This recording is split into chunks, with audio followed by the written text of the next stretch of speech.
ಇನ್ನು ಉಡುಪಿಯಲ್ಲೂ ಕೂಡ ಮುಂಗಾರು ಆರ್ಭಟ ಜೋರಾಗಿದೆ. ಇನ್ನೇನು ಮಕ್ಕಳಿಗೆ ರಜೆ ಮುಗಿತಾ ಬಂತು. ಆ ಸಮ್ಮರ್ ಹಾಲಿಡೇಸ್ ನಲ್ಲಿ ಉಡುಪಿಯ ಸೆಂಟ್ ಮೇರಿಸ್ ದ್ವೀಪಕ್ಕೆ ಹೋಗಿ ಬರೋಣ ಅಂತ ಖುಷಿ ಪಡ್ಕೊಂಡು ಮಕ್ಕಳನ್ನ ಕರ್ಕೊಂಡು ಹೋದಂತವರೆಲ್ಲರಿಗೂ ಕೂಡ ನಿರಾಸೆ ಆಗ್ತಿದೆ. ಕಾರಣ ಮಳೆ ಜೋರಾದ ಪರಿಣಾಮ ಅಲ್ಲಿಗೆ ಪ್ರವಾಸವನ್ನ ನಿರ್ಬಂಧ ಹೇರಿದ್ದಾರೆ. ಎಷ್ಟು ದಿನಗಳ ಕಾಲ ಹಾಗಾದ್ರೆ ನೋಡ್ತಾ ಹೋಗೋಣ. ಭೂಮಿ ಮೇಲಿನ ಸ್ವರ್ಗಕ್ಕೆ 4 ತಿಂಗಳು ಬೀಗ. ಸೆಂಟ್ ಮೇರಿಸ್ ದ್ವೀಪಕ್ಕೆ ಪ್ರವಾಸ ನಿಷೇಧ. ಪೂರ್ವ ಮುಂಗಾರು ಮಳೆ ಕರಾವಳಿಯಲ್ಲಿ ಅಬ್ಬರ ತೋರ್ತಾ ಇದೆ. ಅರಬ್ಬಿ ಸಮುದ್ರದ ಅಬ್ಬರ ಹೆಚ್ಚಾಗ್ತಾ ಇದ್ದಂತೆ ಉಡುಪಿ ಜಿಲ್ಲಾ ಆಡಳಿತ ಪ್ರವಾಸೋದ್ಯಮ ಇಲಾಖೆ ಸೆಂಟ್ ಮೇರಿಸ್ ದ್ವೀಪಕ್ಕೆ ಪ್ರವಾಸಿಗರ ಪ್ರವೇಶಕ್ಕೆ ನಿರ್ಬಂಧ ಹೇರಿದೆ.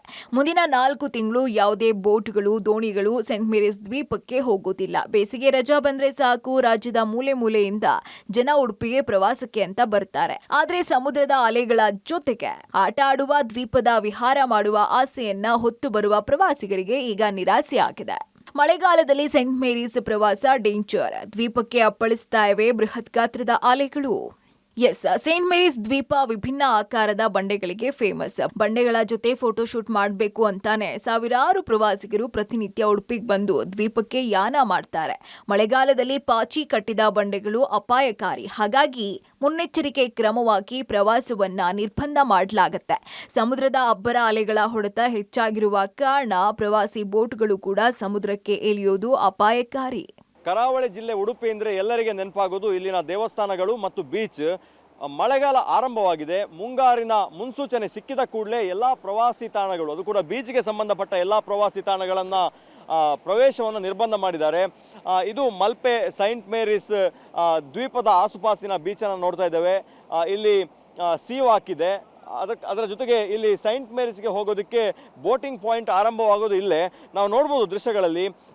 ಸೈಂಟ್ ಮೇರಿಸನ್ನು ನೋಡಬೇಕು ಅಂತೇಳಿ ನೂರಾರು ಸಂಖ್ಯೆಯಲ್ಲಿ ಪಕ್ಕದ ರಾಜ್ಯದ ಜನ ಬರ್ತಾರೆ. ಅದರ ಜೊತೆಗೆ ಹೊರ ಜಿಲ್ಲೆಯಿಂದ ಕೂಡ ಜನ ಬಂದು ಇಲ್ಲಿ ಸೈಂಟ್ ಮೇರಿಸ್ಗೆ ಹೋಗಬೇಕು ಅಂತ ಬರ್ತಾ ಇದ್ದಾರೆ. ಆದರೆ ಮೇ 15ರ ನಂತರ ಸೈಂಟ್ ಮೇರಿಸ್ಗೆ ಹೋಗುವಂತಹ ಬೋಟನ್ನು ಸಂಪೂರ್ಣವಾಗಿ ನಿಷೇಧ ಮಾಡಿದ್ದಾರೆ. ಯಾಕಂದರೆ ವಿಪರೀತವಾದ ಗಾಳಿಯ ಒತ್ತಡ ಇರೋದರಿಂದ ಇಲ್ಲಿ ಯಾವುದೇ ಬೋಟ್ಗಳಿಗೆ ಹೋಗೋದಕ್ಕೆ ಅವಕಾಶ ಇಲ್ಲ ಅಂತೇಳಿ ಸಾಲು ಸಾಲು ಕಾರುಗಳು ಹೊರ ಜಿಲ್ಲೆಯ ಮತ್ತು ಹೊರ ರಾಜ್ಯದ ನಾವು ನೋಡ್ತಾ ಇದ್ದೇವೆ. ಅದರ ಜೊತೆಗೆ ಪ್ರವಾಸಿಗರು ಬಂದವರು ಇಲ್ಲಿ ಬೀಚ್ನ ಆಸುಪಾಸಿನಲ್ಲಿ ನಿಂತು ಸಮಯವನ್ನು ಕಳೆದುಕೊಂಡು ಹೋಗ್ತಾ ಇದ್ದಾರೆ, ಹೊರತಾಗಿ ಅವರಿಗೆ ಹೋಗೋದಕ್ಕೆ ಸಾಧ್ಯ ಆಗ್ತಾ ಇಲ್ಲ. ಅದೇ ಬೇಸರವನ್ನು ವ್ಯಕ್ತಪಡಿಸ್ತಾ ಇದ್ದಾರೆ. ನಾವು ನೋಡ್ಬೋದು ಕಡಲು ಎಷ್ಟು ರಫ್ ಇದೆ ಅನ್ನುವಂಥದ್ದು. ಮೇ 15ರ ನಂತರನೇ ಗಾಳಿಯ ಒತ್ತಡ ಹೆಚ್ಚಿದೆ. 40ರಿಂದ 50 ಕಿಲೋಮೀಟರ್ ವೇಗದಲ್ಲಿ ಗಾಳಿ ಬೀಸಬಹುದು ಅಂತೇಳಿ ಜಿಲ್ಲಾಡಳಿತ ಮತ್ತು ಹವಾಮಾನ ಇಲಾಖೆ ಮುನ್ಸೂಚನೆ ಕೊಟ್ಟಿತ್ತು.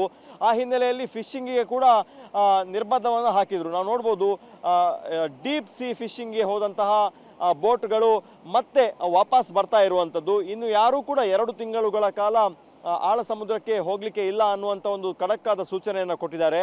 ಕಡಲು ರಫ್ ಇರೋದ್ರಿಂದ ಕಡಲಿನಲ್ಲಿರುವಂತಹ ಎಲ್ಲ ಕಸಗಳು ಬಂದು ಸಮುದ್ರ ದಂಡೆಗೆ ಬಂದು ಅಪ್ಪಳಿಸ್ತಾ ಇರುವಂಥದ್ದು. ಇದೇ ಒಂದು ಮುನ್ಸೂಚನೆ. ಕಡಲು ರಫ್ತು ಆಗ್ತಾ ಇದೆ, ಯಾರು ಕೂಡ ಕಡಲಿಗೆ ಇಳಿಬೇಡಿ ಅನ್ನುವಂಥದ್ದು ಎಲ್ಲ ಕಡೆ ಸೂಚನಾ ಫಲಕಗಳನ್ನು ಹಾಕಿದ್ದಾರೆ.